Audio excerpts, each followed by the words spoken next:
pasó por aquí y anunció donde nos indicaba a Lisán. Aquí estuvo Pablo y fue lo primero al lado del puerto y no tuvo mucho tiempo, pero causó muy buen recuerdo el trabajo que Pablo hizo de paso. Aquello cautivó a mucha gente y se dejó a Priscila y Aquila, el matrimonio aquel que en Grecia se había unido a él. Y luego en Éfeso también debió de predicar Apolo. Apolo era un judío de Alejandría convertido al cristianismo que a la larga creó dificultad en la comunidad. Sobre todo él iba predicando, debía de ser un gran predicador, pero al final adhería a la gente a su persona en vez de a Jesucristo. Y al final creaba situaciones difíciles en las comunidades. Entre otras, empezaban a decir, bueno, es que yo soy de Apolo, yo soy de Pablo, yo soy de Pedro. Y Pablo tiene que decir, ¿acaso ha sido Apolo, Pedro o ha sido Pablo el que ha dado la vida por vosotros? Cemborinos, ¿para qué os separáis entre vosotros?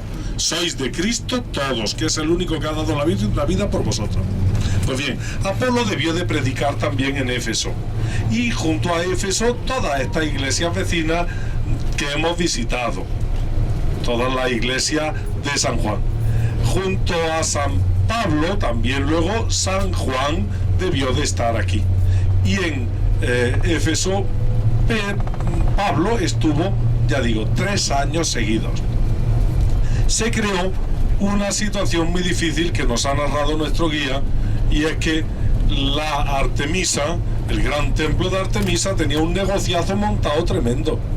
Y el negocio que era, muchas figuricas de plata. Los plateros de Éfeso se levantaron porque vieron decrecer su negocio de estatuitas, sus imágenes de la Artemisa, una diosa de la fecundidad.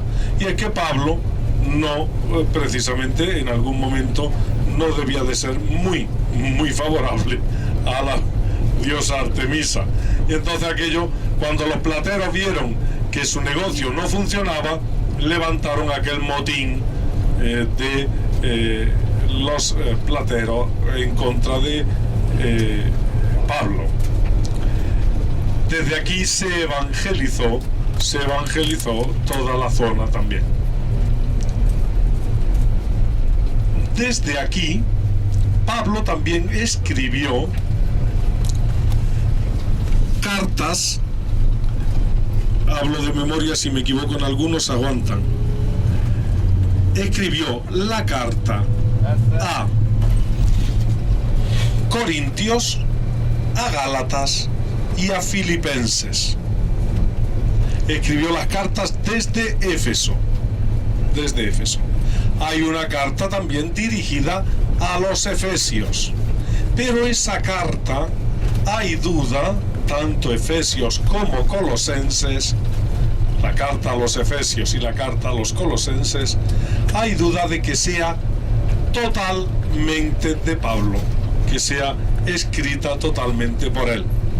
Puede ser que se le añadiesen algunos trozos cuando se hizo la carta definitiva llamada a los Efesios. Es lo que se llama las cartas deuteropaulinas.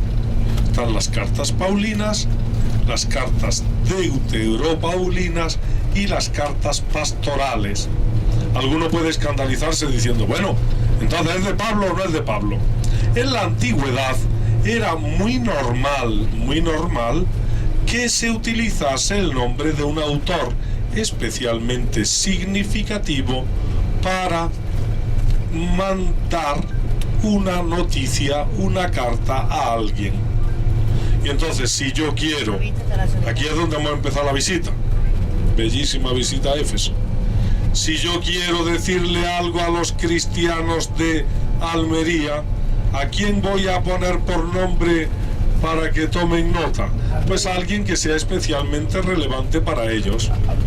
Si Pablo tiene buen nombre entre aquella iglesia, pues perfectamente lo que hacemos es utilizar el nombre de Pablo, pero claro, para eso el que escribe la carta tiene que ser habilidoso, y es poner el estilo de Pablo. Si no pones el Santa María, Madre de Dios, bella imagen de la Virgen,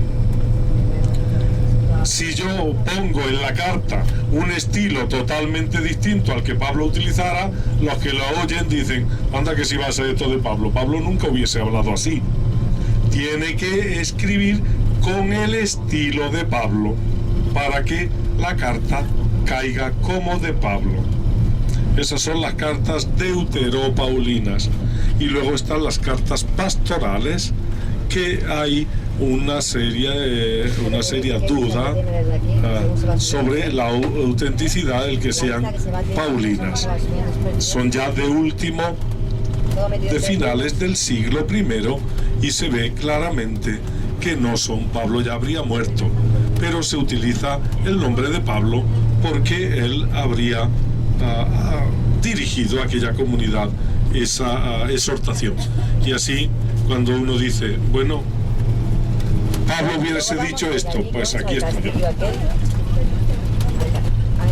Eso, aquí estoy yo. Estamos subiendo a la montaña donde se retiraría San Juan con la Virgen.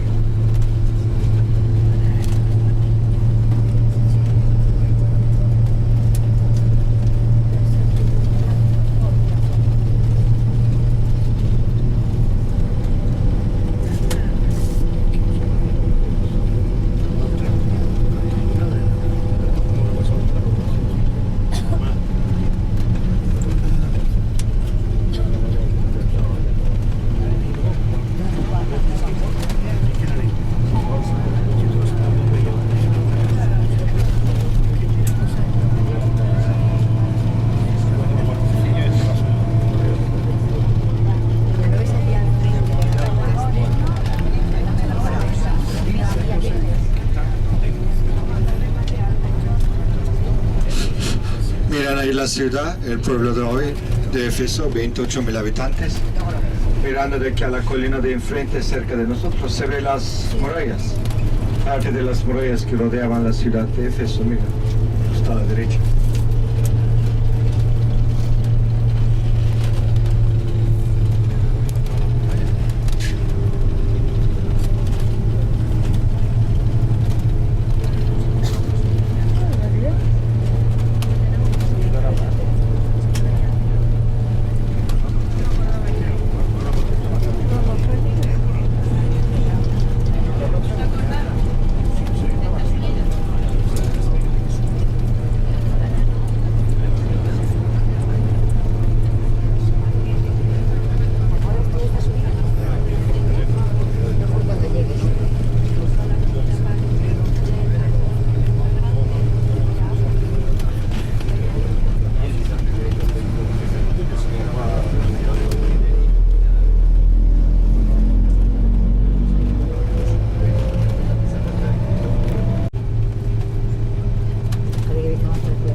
Casa de la Virgen María. No, que ponía ahí Casa de la Virgen María. Girish entrance. Entrada.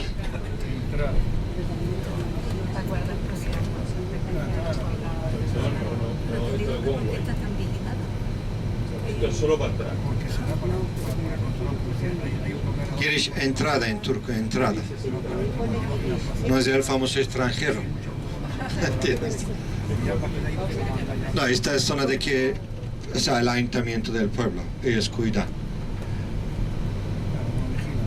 Bueno, al bajar ustedes seguirme, solo tenemos que caminar un poquito más de 100 metros para llegar hasta la casa. Después de la misa el autobús estará por aquí en algún lugar.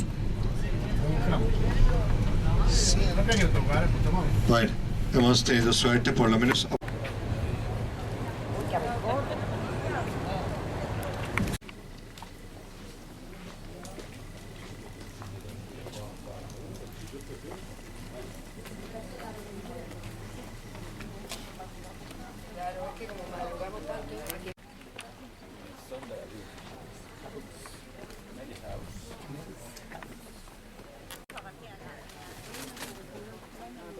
Alguno tiene que estar.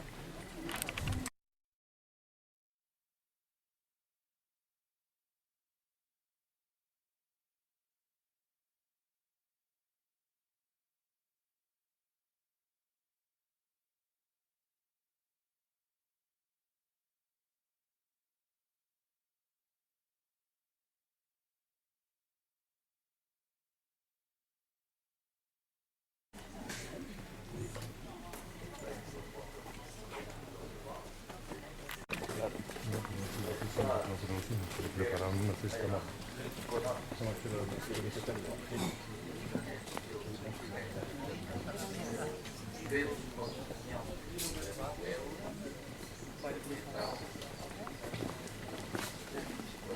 and then the wall and then up. Enjoy your time. And remember that long day.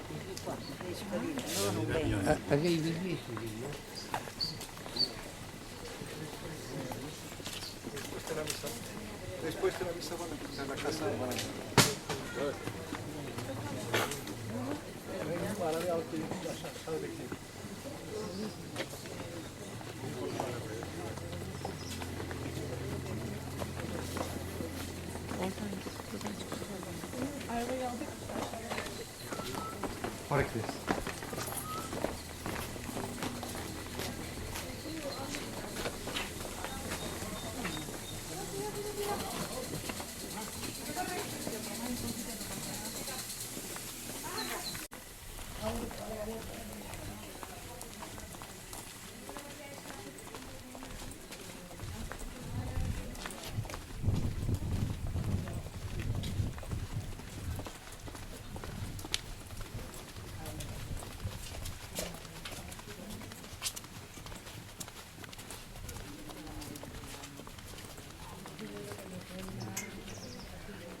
Lo cercanos que teníamos los servicios. Lo que nos está esperando.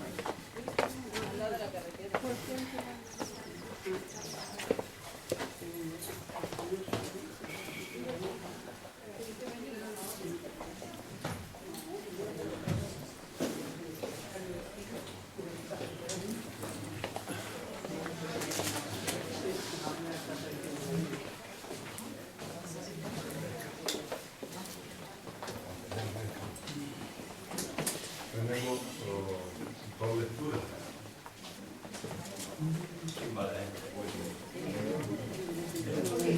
Alberto, primera lectura. El Salmo. El Salmo. Por ver.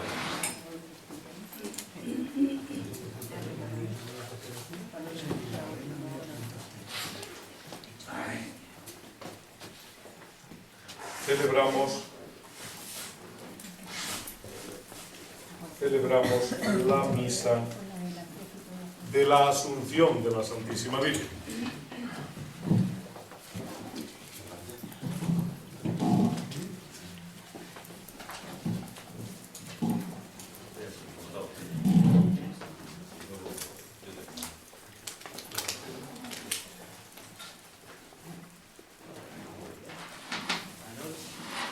La proclamación evangélica va alumbrando a Cristo a través de la historia, pero María es el gran símbolo de la Iglesia. Lectura del libro del Apocalipsis. Se abrieron las puertas del templo celeste de Dios y dentro de él se vio el arca de la alianza. Hubo rayos y truenos y un terremoto, una tormenta formidable.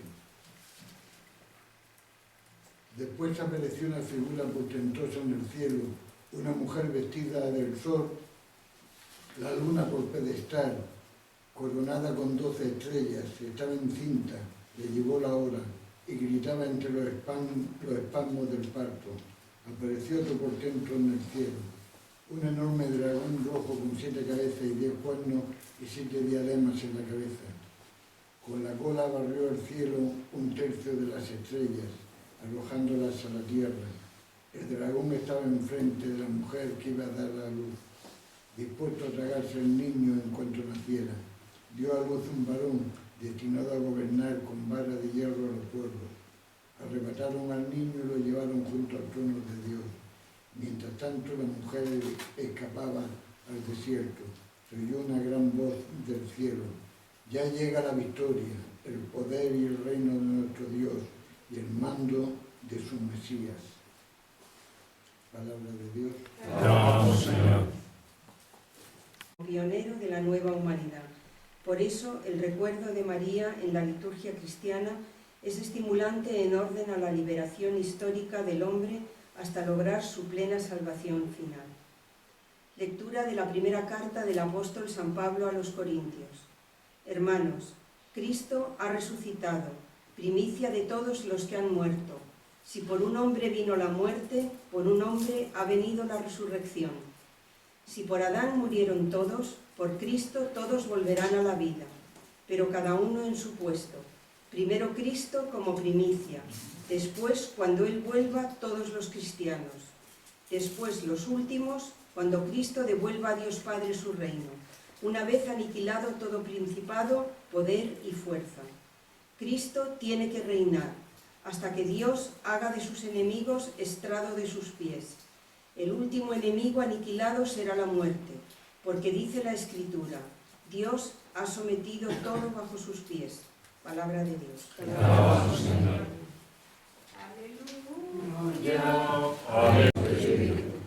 Lectura del Santo Evangelio según San Lucas.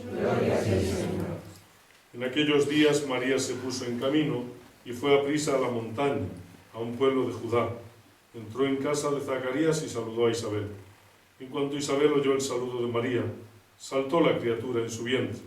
Se llenó Isabel del Espíritu Santo y dijo a voz en grito: Bendita tú entre las mujeres y bendito el fruto de tu vientre.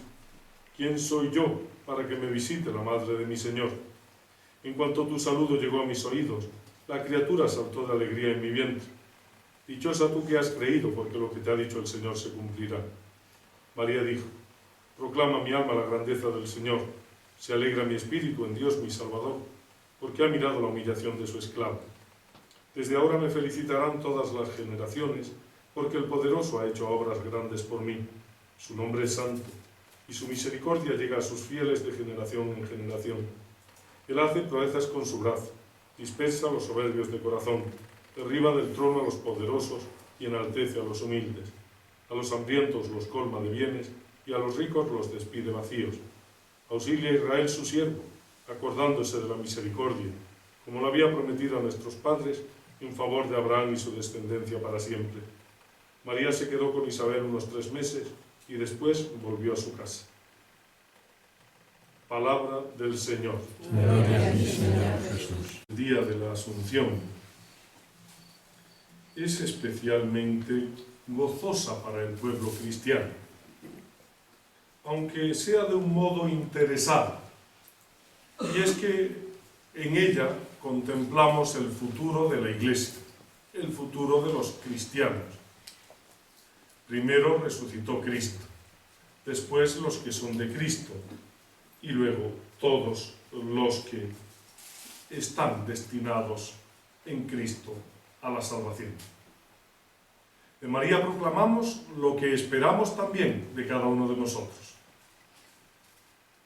En ella contemplamos el futuro de la humanidad redimida, vivir para siempre junto a su Señor. Y esto que llena de gozo a la Iglesia, en este lugar donde, según la tradición, se produjo aquel acontecimiento, sin duda deseado por María la Virgen, y también anhelado por los hombres de fe, ese tránsito para estar para siempre junto al Señor. Ese gozoso encuentro que anhela el alma cristiana, vivir con Cristo para siempre. Una palabra de aliento sería ese texto que hemos escuchado del libro del Apocalipsis a aquella iglesia que estaba sufriendo la persecución y que veía destruirse poco a poco bajo las persecuciones. Mirad, una mujer vestida de sol. El dragón está esperando que nazca la criatura de su vientre para arrebatarla. Pero Dios lleva al desierto a aquella mujer. Una figura para entender la evolución, el desarrollo histórico de la Iglesia. No siempre la criatura que nace de la Iglesia, que es Cristo, el que anunciamos, es siempre acogido, es siempre reconocido. En tantas ocasiones las persecuciones también acechan a la Iglesia, que como María la Virgen tiene la misión de dar a luz a Cristo en medio del mundo. Pero Dios ha prometido custodiarla, conservarla. Y así, a pesar de las dificultades, el anuncio gozoso de Cristo, con la esperanza de ser rescatados por Dios, es la tarea de la Iglesia peregrina. Es nuestra propia tarea. Y este anuncio hemos de hacerlo con la esperanza de resucitar con Cristo, como anuncia el apóstol Pablo a los Corintios, pero con gozo y con alegría. Proclama mi alma la grandeza del Señor. Es el cántico de María y es el cántico de los cristianos. El Señor ha estado grande con nosotros, ha mirado la humillación de su sierva. Y esto es lo que nos produce el gozo de creer. Entender que el Señor mira lo pequeño, lo humilde, lo pobre, lo que nada sirve, para engrandecerlo. Lo mismo que hizo con María la Virgen. Ella pasó desapercibida a los ojos de la historia de su tiempo, pero dichosa la proclaman todas las generaciones, incluso los musulmanes, como habéis visto, mujeres con el velo en la cabeza, acuden a este lugar santo a invocar a la Madre del Redentor. Para ellos simplemente la Madre del Profeta, para nosotros la verdadera Madre de Dios, como aquí en Éfeso la proclamó la Iglesia en el Sínodo del 431. Quiera la Madre de Dios interceder por nosotros, sus hijos, para que seamos testigos del fruto bendito de sus entrañas y lo hagamos llenos de gozo y de alegría. Y se pueda decir al final de nuestros días lo mismo que de nuestra Madre del Cielo. Dichoso tú que has creído, porque lo que te ha dicho el Señor tiene cumplimiento. Santa María, Madre de Dios, ruega por nosotros.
Komutanım, pasaport buldunuz mu?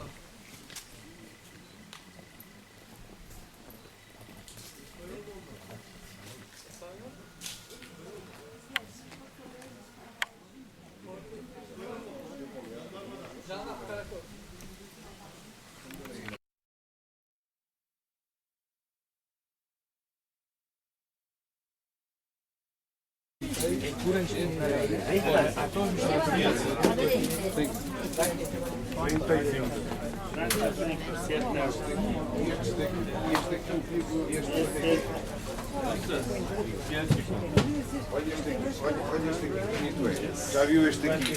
150. 150. Sim. 150 euros. 5 euro verir misin Aydın? Mentalizado. Esta da você, Uma roupa para escolher. Thank you. Thank you very much. See you. Nice to talk to you. Thank you. Yeah, maybe. I hope to invite. Thank you.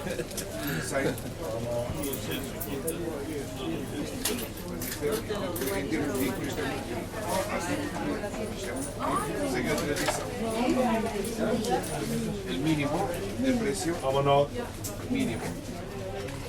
Här var det var för stor. Det var kostsamt. Kanske var så stor. Lite.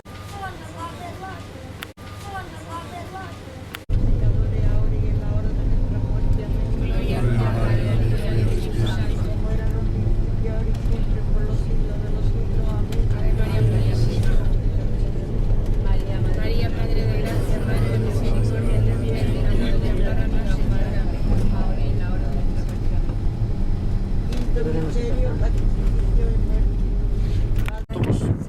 Aquí la ciudad del Éfeso, aquí el Odeón, aquí el Gran Teatro. Antes el mar estaba aquí, al final de Vía Arcadiana, ahora está a 7 kilómetros.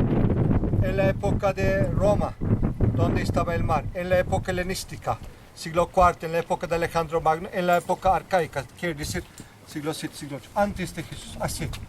Alejandro, ahora está a 7 kilómetros y medio. En este lugar donde piedra blanca, ahí estaba el templo de la Artemisa, donde aquí piedra, nuestro amigo indicando, la Basílica de San Juan. Entonces, ¿dónde estaba el templo de Artemisa? Ahí mismo. Miren abajo, se ve solamente un poco más allá una columna, donde se ve en el fondo. Más allá, donde ahí se ve la gente, una columna de pie. Ahí estaba una de las 7 maravillas de la historia. Pero prendió fuego el estratos, se destruyó. Quedó en ruinas, no restauraron. Después, ¿qué pasó cuando la ciudad se convirtió en cristiana? Como este monumento en otros sitios, aprovecharon de las piedras. Incluso llevaron columnas hasta Santa Sofía. Dentro de Santa Sofía hay columnas de origen del templo. Y lo que había quedado ahí, los altos relieves que no habían usado los cristianos, llevaron los ingleses a British. Este monumento, conocido como una de las basílicas, una de las iglesias más grandes de su tiempo, imaginar el tamaño que tenía. En esta parte estaba la entrada, ahí en el fondo estaba el ábside.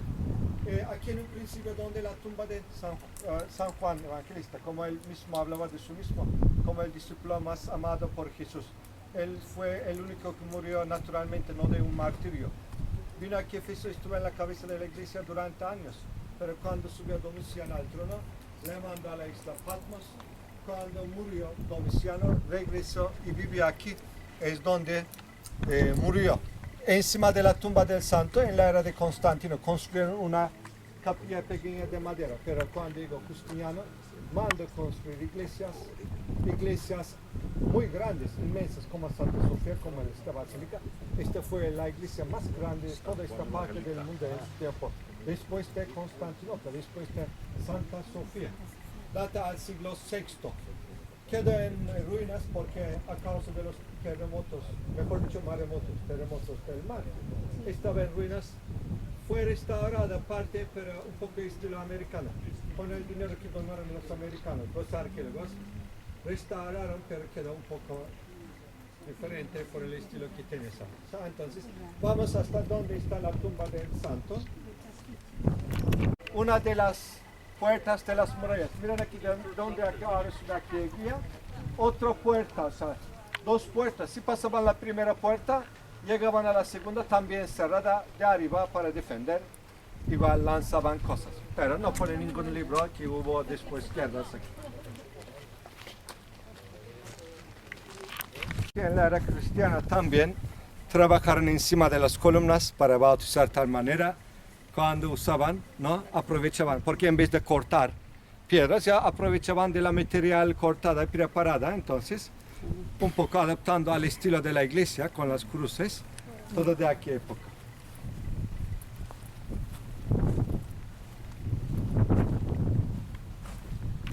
Esta parte donde las naves hacían forma de cruz, justo donde juntaban, aquí estaba la tumba. Si quieren saber el suelo cómo estaba. Esta es réplica. Descubrieron de tal manera lo original, pero lógico no quieren dejar tanta gente, lluvia, agua. Quitaron de que han hecho una réplica del suelo original.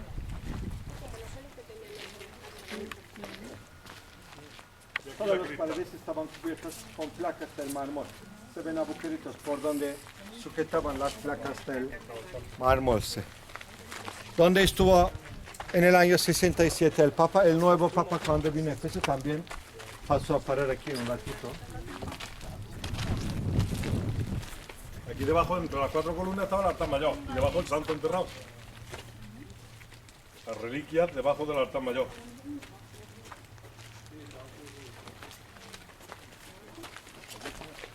Claro. Aquí en el centro está la mesa del altar y debajo está la cripta, lo mismo que las basílicas romanas. Si son todas primas hermanas. Chavo.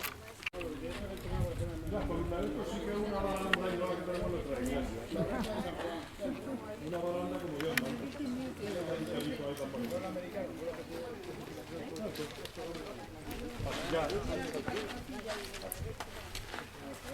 140 metros, ¿no? Algo de eso. 140 metros de grande la basílica. Como Santa Sofía. Los libros ponen que Cristian eran locos, padre, pero no eran locos. ¿Cómo manda construir edificios como esto? Ahí, en casa de los hace mucho tiempo. No se veía.